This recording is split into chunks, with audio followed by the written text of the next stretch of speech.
Hello, how are you? So how are you? I'm great. Thanks so much for taking the time today. I totally binged the entire series yesterday. I loved it. It was really great. But Good. I really want to know. So Douxie was like a little bit of a reoccurring character in Troll Hunters and Three Below. But how did you feel about him being like the main character I mean, for this I series? was excited.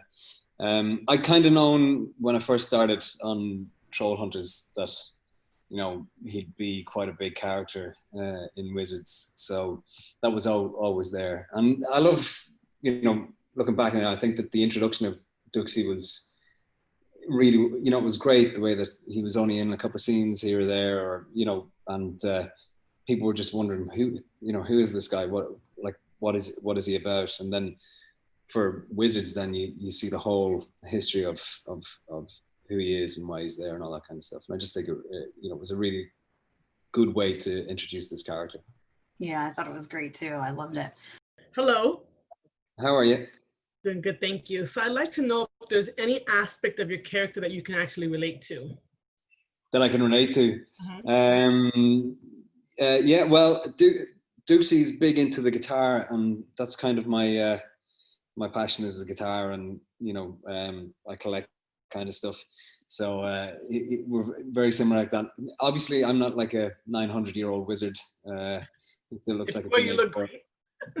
Well, thanks very much. I definitely don't look like I'm 19, but yeah, he's well, I guess he's sort of determined, a little bit headstrong, passionate, empathetic, I guess. And I'd like to think that I'm probably all of those things.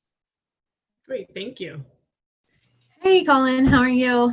Thanks so much for talking to us. I'm wearing my Douxie inspired necklace today, and I really enjoyed the show. I'm curious, there at the end, and hopefully this isn't too big of a spoiler, but there's a scene between Douxie and Merlin where he tells you what a wizard you've become, and it's so interesting throughout the series and throughout centuries you see their relationship evolve. And I was just curious if you had any kind of perspective on what Merlin's relationship to him meant to Douxie, and why it was so important for him to kind of get his acceptance and approval. Yeah, I mean, it was when I was recording that stuff, it was actually quite emotional because like that, Merlin was a father figure to Douxie, and Douxie was constantly just trying to prove himself to Merlin, to show that he was a good wizard, and he kept getting fobbed off. And then, so for Merlin to turn around and say that to him and accept him as a powerful wizard and an equal is such a massive thing for Douxie, and quite an emotional scene and an emotional thing to play. For sure. Yeah, that I thought was one of the most emotional scenes. I actually got tears in my eyes, so I really, really enjoyed that part. I did. Thank you so much. Thank you. Oh, hi guys, and hi Colin, hi Mark. Hey, how you doing? Great. So I was able to binge a lot of the episodes yesterday, and one thing that I noticed was, I think a lot of times when there's an animated series, the quality is not cool, not what you expect from something you would see on the big screen.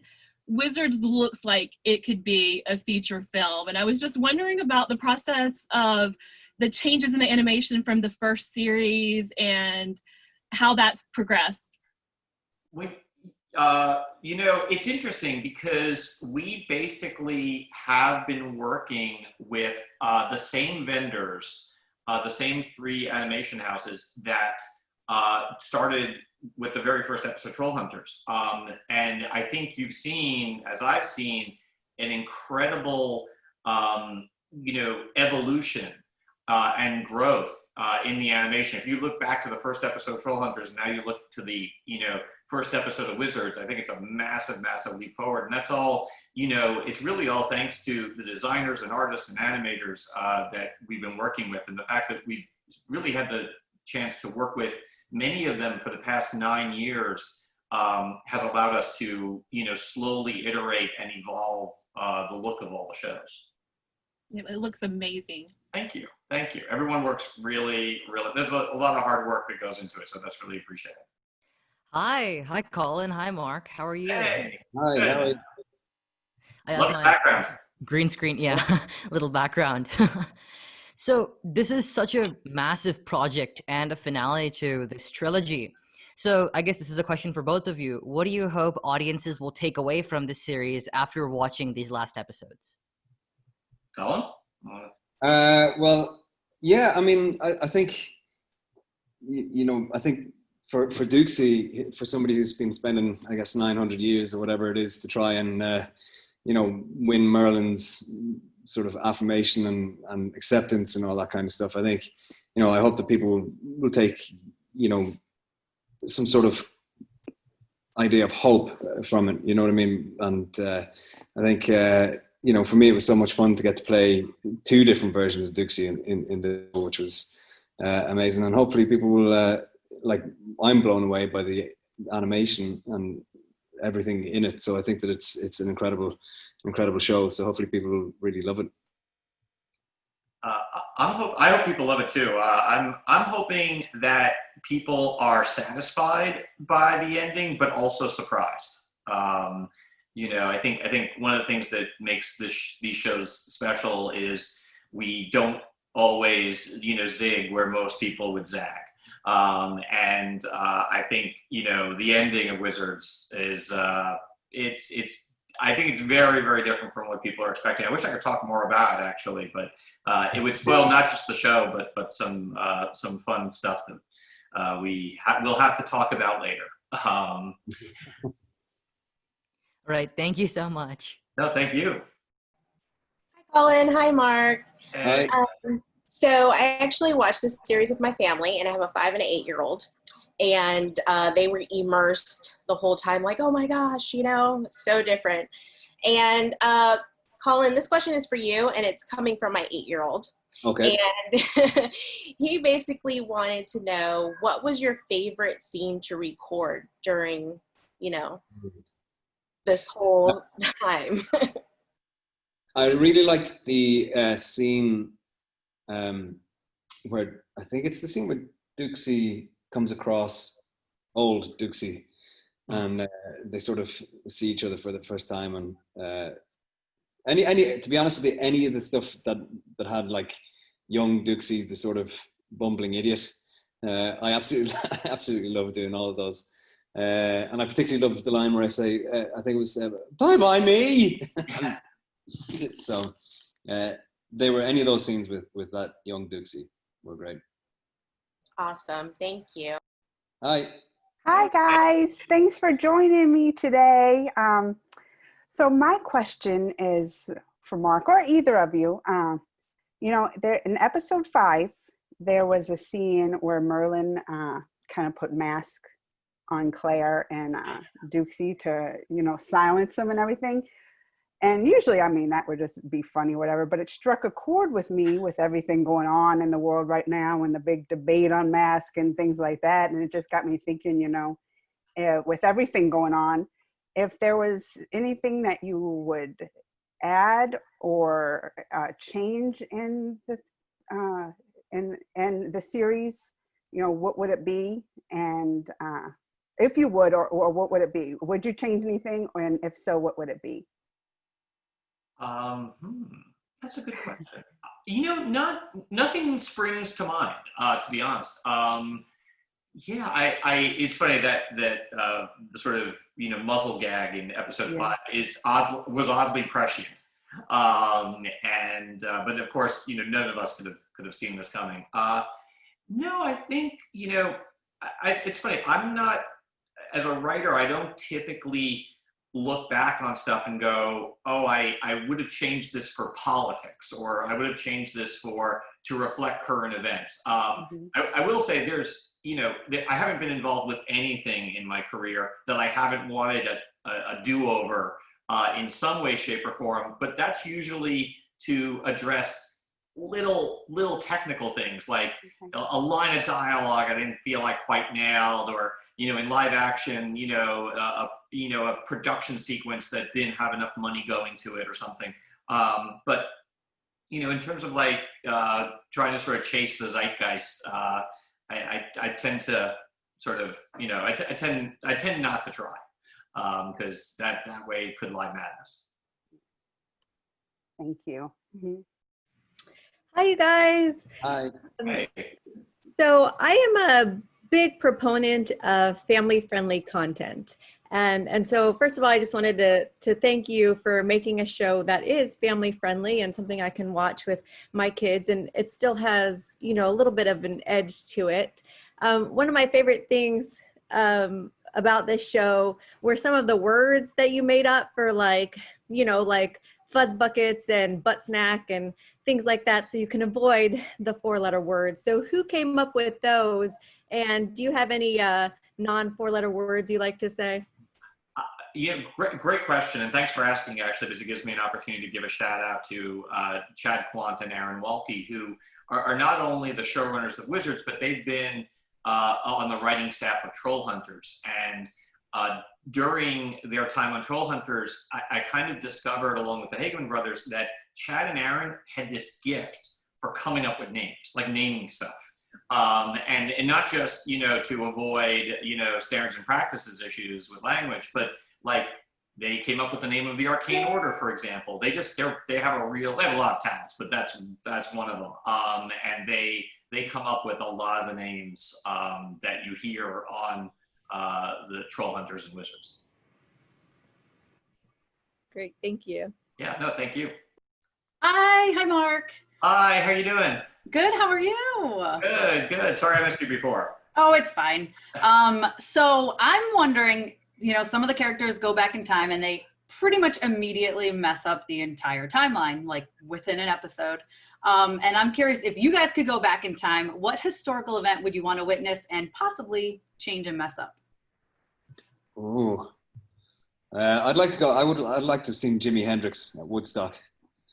That's pretty good. I wouldn't want to mess it up at all. I would want to have. I would like to have something to do with preventing Donald Trump from getting elected in 2016.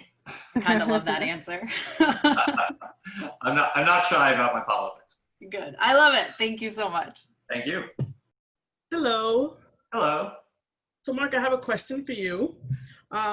You said that this series is really about going backwards to go forward. Can you elaborate on that? Yeah, well, it's funny. I kind of, in many ways, sort of mean it literally, because, you know, in two respects. The first is this idea that, you know, we're ending this trilogy. It's not just the end of Wizards, but the end of a 3-show arc. And we are literally going back in time to events that predate the first series. So we're going backwards to end the show. But there's also, I think, a slightly less literal meaning to what I was saying, which is that I favor trilogies that end not necessarily in a circle, but with a callback to the first chapter. You sort of like, you know, you've got the first chapter that sets the world and the universe and puts the characters and drama in motion. Then the second chapter is usually like a really big departure from the first chapter, and the third kind of brings it all full circle. And it sort of, you know, in musical terms, it sort of symphonically recapitulates the opening notes of the symphony. And I you know, feel like that's kind of how we've structured the Tales of Arcadia. So go back a little bit to Trollhunters in order to end the series. Thank you. Thank you. Hey, Mark, I have a question for you. Working with Guillermo del Toro, I know he likes to slip in some Easter eggs here and there into his works. And as I was watching the first episode, I think I found a couple. And I was curious if you could confirm or deny when Douxie is going into the GDT Arcane Bookstore, possibly the name of the bookstore, and maybe Guillermo del Toro's portrait above the fireplace. And if I can keep going, maybe a couple nods to Lovecraftian mentions and the Haunted Mansion. So anything else that fans can look for like that? Because that was so fun. Well, thanks for noticing all that, first of all. Great. You know, and actually it's funny, like the GDT bookstore is itself an Easter egg, because if you go back to 3 Below, the show that predates Wizards, you'll actually see the GDT bookstore in the background in Arcadia. So we were sort of very intentionally planting that seed knowing that we then go to see the inside of the store. I'm trying to think if we'd worked out any other Easter eggs. Nothing springs to mind. You pretty much caught all the things in the bookstore. We will return to the bookstore later in the series, so you'll get a second chance to take a look. Awesome. Yeah. Yeah, that was a lot of fun. I love spotting those little things. So thanks for pointing those out. No, thank you so much. Hi again. So I guess my question can apply to both of you. So what is the biggest challenge that you faced in your roles, respectively, as director and actor? Colin? For me, it was, I had never done an animation before, before I did the couple of scenes or whatever in Troll Hunters. And it was about, it's a completely different way of acting, really. It's, normally you try to be as subtle as you can on camera and stuff, and you can't do that for animation. So that was a big learning for me, was to realize that I could be as big as I could possibly be, and that's where the animators then animate to the heightened whatever style of voice that you use. So it was great fun, and then when you get into it, it's so much fun. It's funny, like just to sort of follow on from that. One of the things that is so enjoyable about working on this trilogy is the fact that there's so many actors who had never done voice acting before. And that, like, to sort of watch, you and the other actors go through that creative evolution is always very, very satisfying. To answer your question, Eshin, what's the most challenging thing? I find, honestly, it kind of depends on each episode, but overall, the challenge sort of I always feel the most acutely is I never want to let Guillermo del Toro down. He sets the bar really high, and it's not like you're afraid of him yelling at you. It's actually his passion is so infectious that you really don't, it's like playing for a coach, and you don't want to let the coach down. Right, yeah. Thank you. Thank you very much. Okay, so Mark, I love that you have a background in comic books and that you were one of the authors on the graphic novel for Troll Hunters. So I'm just wondering, do we have more of that coming? Is there going to be a Wizards graphic novel on the way? No, unfortunately not. We pitched it to Dark Horse, which is the company that that DreamWorks has the publishing relationship with, and they had published our Troll Hunters graphic novels. And for reasons sort of known only to them, they passed. I was bummed because we really wanted to do a comic book related to Wizards. The whole writing staff was actually on board with the idea, and we had a whole bunch of cool ideas because there was a lot of story that we didn't get a chance to tell in 10 episodes, and characters we wanted to spend more time with. But never say never. It's there's still chance, Dark Horse, you can change your mind anytime. Fingers crossed that happens. Thank you. Thanks. Hi, Mark. Hey. So I just wanted to ask, through the series, we kind of see the development of characters, and I felt like in Wizards there was like more in-depth just for relationships, specifically with Arthur and Morgana. And so I just kind of wanted to know if the storyline was kind of written with personal experiences that have happened, and kind of just how that developed. Yeah, thank you first of all for your kind words. I know we spent a lot of time in the writer's room talking about just our own families and our own family dynamics. The Arthur Morgana relationship is, we all have family, and, a lot of us have siblings, and, so there are times when those relationships are kind of, fractured and frayed. The one thing that sort of really intrigued us was the idea that we wanted to kind of take the normal paradigm and flip it on its head, so that Arthur is not entirely in the right, even though he's King Arthur and he wields Excalibur, and he's, is seen in books and literature as all-knowing and just a hero. We want to kind of present him as kind of having a prejudice, against magic. And it's a prejudice that he comes by somewhat, honestly, in the sense that, he blames magic for, the death of his wife. But at the, sort of on the other side of the coin, we wanted to give Morgana a real point of view, so that she wasn't just a mustache twirling villain. That she, she makes, I think, a better argument than Arthur. And if we've done our job right, hopefully the audience spends the majority of Wizards kind of going, I kind of think Morgana, the bad guy, was in the right here. Great. Thank you so much. Thank you. Hello again. Hey. So Tanya, touched on the language, how it's a very kid friendly in the language, and listen, a fart joke in my house wins every single time. So I love the comedy in it. But you did mention, it gets dark and it has death in it, and even the message is kind of, the repercussions of our choices is kind of a powerful kind of message. So especially with the safe programming we have today, why did you think adding these elements into this was so important? Well, it's funny. I'm old. I grew up on, Empire Strikes Back and Raiders of the Lost Ark, and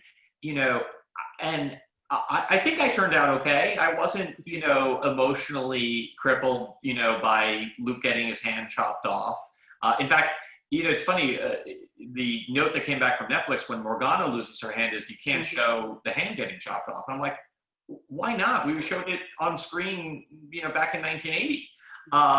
But, I come from the viewpoint that, the kids can handle a lot more in terms of tone than we give them credit for. And, I think the intention always was to, produce a show, really a series of shows that was, for kids, but also for kids of all ages, people, from 5 to 500. And I think if you're gonna do that, you've got to have some emotional complexity. You've got to have some, tonal ambitions. I believe very strongly, and I think the reactions to Troll Hunters and Three Below sort of bear me out on this, is that kids can handle it, and enjoy it. They're not scared, they're not traumatized, that's. It seems to have worked out. Knock on wood. I agree. Thank you. Hi again. Hey. So when I was watching the series, one of my daughters was walking by and she said, "That sounds like Hook," and I'm like, "It is." And so my daughters are huge fans of Once Upon a Time. And I love that they can recognize your voice even in a different character. So was there anything that specifically that you did for Douxie when you were voicing him to change it from other recognizable characters, or how was that process for you? Thanks very much, and you can tell your daughters I said thanks very much. I'm glad I will.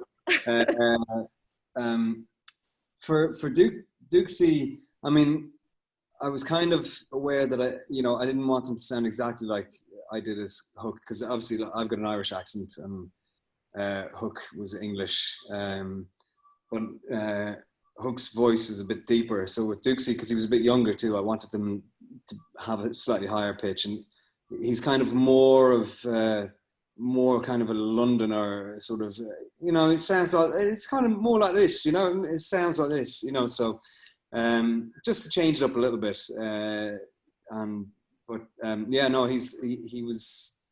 it was more, I just really didn't want him to sound exactly like I did as Captain Hook. So it's always funny because a lot of people don't realize that I'm actually Irish. Do you know what I mean? Because yeah. I played English so many times, but it was a lot of fun. Thank you. Thanks. Again. So Colin, we already talked a little bit about Douxie's arc and how he's just, I mean, this was an incredible season for him. I absolutely loved watching him learn about friendship and all that great stuff and actually becoming a really great wizard and having confidence in himself. But so he's gotten more into wizardry. He's confidence in himself with all his spells. So if you could have any of his spells, which one would it be and why? Oh, that's a good one. I think I would like I like the one where he sort of catches he reins in the shadow method, the sort of almost like a whip. I could do with that to wrangle up my kids pretty much. Whenever we need to go somewhere, so I'll probably go with that one. That's a fun one. I think if I could have one, I would do that never-ending hallway thing to just wear my kids out, just let them run it out. Thank you. Thank you. Hi. So Colin, I'd love to know why it was important for you to be a part of this project. I mean, when I first found out about it, heard about it for Troll Hunters, I'd always wanted to do voice for an animation. It was like a childhood sort of dream. I was actually going to go to study animation. I'd been accepted in university and decided to become an actor instead. So I was. Thank you for that. No, thanks. I was thrilled to get the opportunity, and then Guillermo del Toro. It's hard to not be excited by anything that he's involved with as well. And just, I think, and Mark, you might correct me if I'm wrong, but I'm pretty certain that we sort of knew when I was coming on. Oh yeah, for sure. The idea that Wizards would be a big thing for Douxie. So that was the fun of knowing that, in Troll Hunters, I might be in 2 or 3 scenes, I think it is, and then 3 below, something similar, but teasing the character out that way. I love the idea of that, knowing that this was going to be a bigger season for him. Thank you. Hey, Colin, I have a question for you. So working with fantasy series with obviously Wizards and Once Upon a Time, I'm curious, they both have such dedicated fan bases, and coming into Wizards, did you know anything about the fan base, and did you have like a warm reception joining the show? And is fantasy a genre that you like to be participating in? I mean, fantasy is a genre that I've been participating in for nearly 10 years now. So whether I want to be or not, it's there. No, I love fantasy. I knew the original first season of Troll Hunters, so I knew about that, but I didn't know that the fan base was as rabid as it is. And like similar to that, the Once Upon a Time fans are, incredibly rabid. So I was kind of half okay with it because it was so crazy on Once Upon a Time with the fans in a good way, because that's what you want. You want people to really be passionate about your show or whatever. So yeah, it was kind of interesting. It'll be interesting to see also because Douxie was only such a smaller role in the other ones, and it was amazing to see, like, on my Twitter and stuff like that, people sort of going, why only doing like a couple of scenes? That's crazy. There's something going on. There's something, and obviously you can't say anything. You know what I mean? We couldn't say anything, but it was sort of, and also it was great that the character had an impact for such a small amount of screen time. In the first in like the Troll Hunters and stuff like that. So yeah, it was good fun. Yeah, absolutely. They're in for a treat this season then, and get to see more about your character. Yeah. Thank you. Thank you. Hi again. Okay, so Colin, I kind of wanted to talk about fans as well. I'm wondering which fans are the craziest? The Once Upon a Time, the Tales of Arcadia, or something else? Or something else? I'll probably have to say or something else, because I don't want people. Crazy is the wrong term. I think it's passionate more. I would say. And I don't know. I've yet to see now for Wizards, because, like I said, Douxie was only such a small character. I think that people didn't it didn't register so much with the fans. But maybe after Wizards, it might be a bit more. They might be a bit more vocal to me about things. Thank you. Hello, it's Ishan again. Hello. So I have a question for Colin this time. So what was a typical day shooting the series? Any fun stories?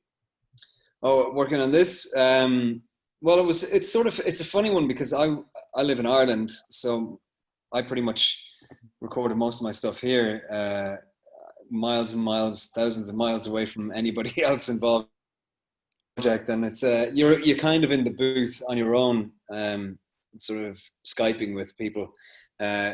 So, but I weirdly, you know, I really, really enjoyed it because you just sort of you get to sort of go off in your own mind, and you're not worried about people really sort of seeing you and watching you, whatever, performance wise. So it was a lot of fun, but it's kind of weird being so far away from where everybody was, and we'd have to try and arrange times that would suit where it wouldn't be the middle of the night for me, and it'd be, you know, early morning for those guys in LA and whatever. But yeah, that was kind of it.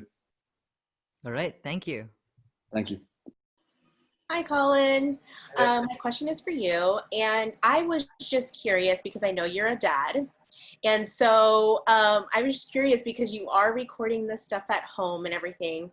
If you have seen, you know, the first 2 series with your kids, and kind of like, what do they think of dad playing Douxie, you know, and just being this character that's, you know, loved by so many? Well, yeah, my kids are quite young, and I was saying earlier on when I played the first episode of Wizards for them, they, you know, I don't think that they kind of go, oh yeah, that's you, Dad, but then they're sucked into the whole show, and they forget about it.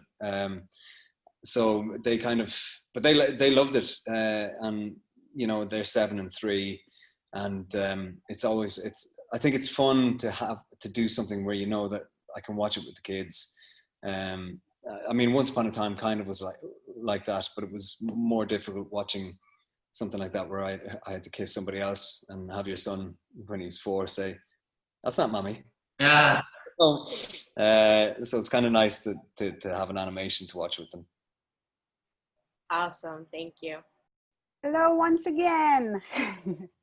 So I was going to ask Colin, well, Douxie is a very interesting character. I mean, he's 900 years old, right? But he's a teenager, and he acts like a teenager. You know, I mean, well, I'm in my 40s, and you would think I still act like a kid, but I would just hope by 900 years old, I would have matured a little bit. But I just want to know how you even approach a character, to play a character like that, or prepare. I mean, I had a bit of practice because Captain Hook was similar. He was sort of 700 years old in Once Upon a Time, so I guess I'd had practice. He interestingly about that is because he is a teenager. Essentially, he acts like one. I really wanted, when I played past Douxie, for him to seem a lot younger. I wanted him to seem a lot more naive in vocally. So, and I think it comes across. So you can kind of half hear a little bit more maturity in regular Douxie. But yeah, no, I don't know. You just have to imagine what it must be like to be a 900-year-old teenager. It'd be horrible.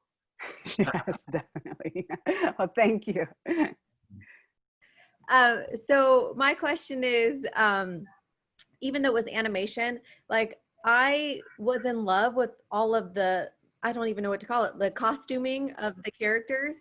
And so I want to know if there's going to be Wizards merchandise or something, because Halloween is my favorite holiday. And so I always dress up in October, like every day. And some of those costuming, like I want to recreate. I think you've asked a question that's above both of our pay grades. You know, I know they had a costume for Jim's armor. I don't think they made it, you know, for adults. I think it was just sort of kid-sized costumes. But I don't know of any Wizards-related merch. But that. Mark, can you do something about that?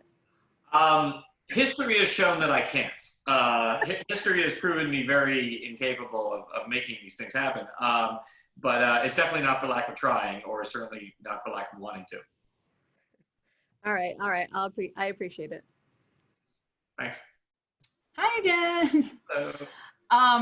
This is a little spoilery, but so we end in a cliffhanger, like a real, I'm very angry, this can't be the end cliffhanger. Please tell me this can't be the end, because it's a cliffhanger that I'm not going to say, but there's got to be more, right?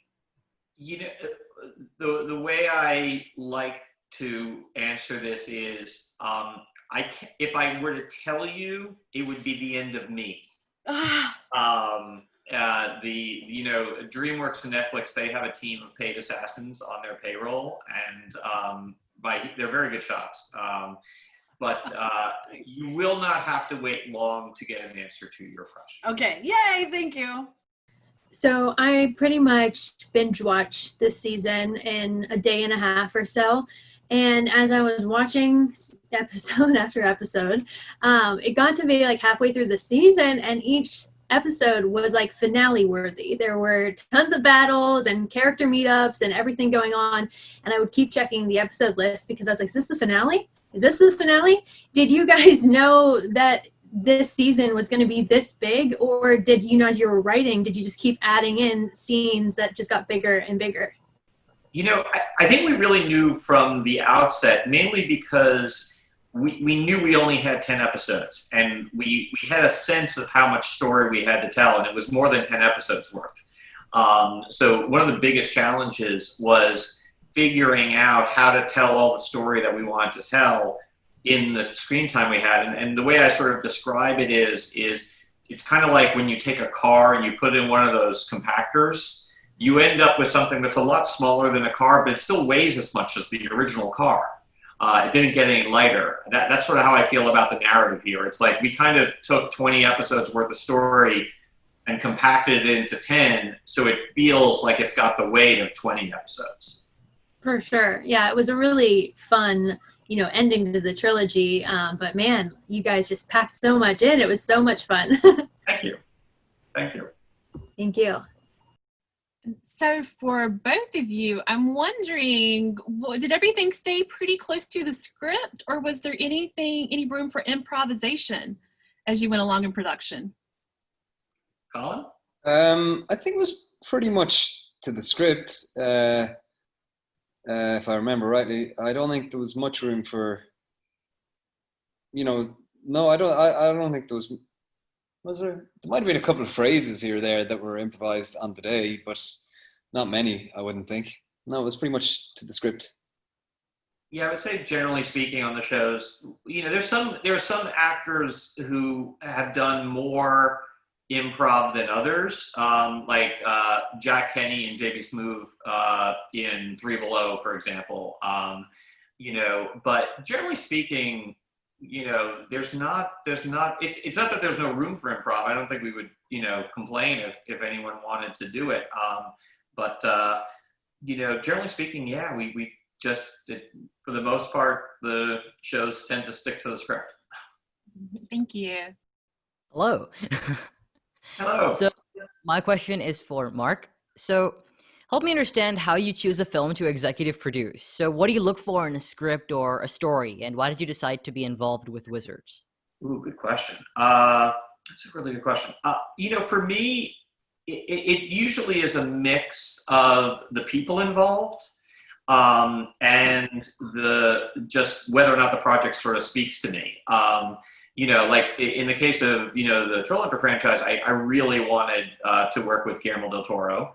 But the material also really spoke to me. My sort of barometer is just like, if something sort of comes my way, I try to sort of just, live with it for a few days. And I find that if my brain is sort of, as my mind is wandering, like if I'm in the car back when we used to do that and, or in the shower or something, if my mind sort of wanders to the project and ideas start to come, that is usually how I know it's the right thing for me. That's, this was such a vibrant, huge world that Guillermo created that it was like, it felt like being in a playground. Thank you. Thank you. Hi again. So Marc, this question is for you. in this series, we have a couple of new characters, such as Archie and Callista and everything. And so I was kind of wondering, when you guys kind of casted like Alfred Molina and, James Faulkner, were you guys kind of making these characters with them in mind already? Or was this something that, after the character was developed, you were like, we would like to cast, these people to voice these characters? Over the life of the trilogy, both have been true. In the case of Alfred, I know that Archie wasn't, sort of created with him in mind, but he was our first choice to voice the character. And every time, someone gets cast, you go through a process of sort of adapting the voice of the character to the voice of the actor. We've been very, very fortunate that, with maybe like one or two exceptions, over the life of the trilogy, all the actors that we've cast were our first choices. And in some cases, the characters were sort of created with an actor in mind. In other cases, it was like, okay, we created this character, now let's come up with a list of actors. But it's always those two things are always, they're either, overlapping or right next to each other. Awesome. Thank you so much. Thank you. So touching on a little of Nicole's question, she mentioned Callista, and it was a very, girl power character, right? And you had Beatrice, who is like a strong female, actress. So I just wanted you to touch on that, bringing these strong female characters into this series. It's funny. It's something we've tried to do with all the shows. In Trollhunters, we obviously have Claire. In Three Below, Aja. I think in the case of Callista, we were actually trying to introduce a strong female character, but in a way that was different from Aja and Claire. I think Aja and Claire, Claire sort of has sort of the traditional hero's journey, sort of evolving with her powers and evolving with her responsibilities, becoming a troll hunter. Aja is someone who comes from royalty. She already sort of arrives on screen very commanding, very sort of take charge. With Callista, we wanted someone who didn't look like Aja or Claire. Wanted someone a little heftier, little bigger boned, as it were, but also someone who had been underestimated her entire life, who actually had much greater things in store for her than her initial appearance or past history. Thank you. So one of my favorite quotes in this series is, "A wizard does not make mistakes, he makes unexpected possibilities." In both of your careers, what are some unexpected possibilities that you've made?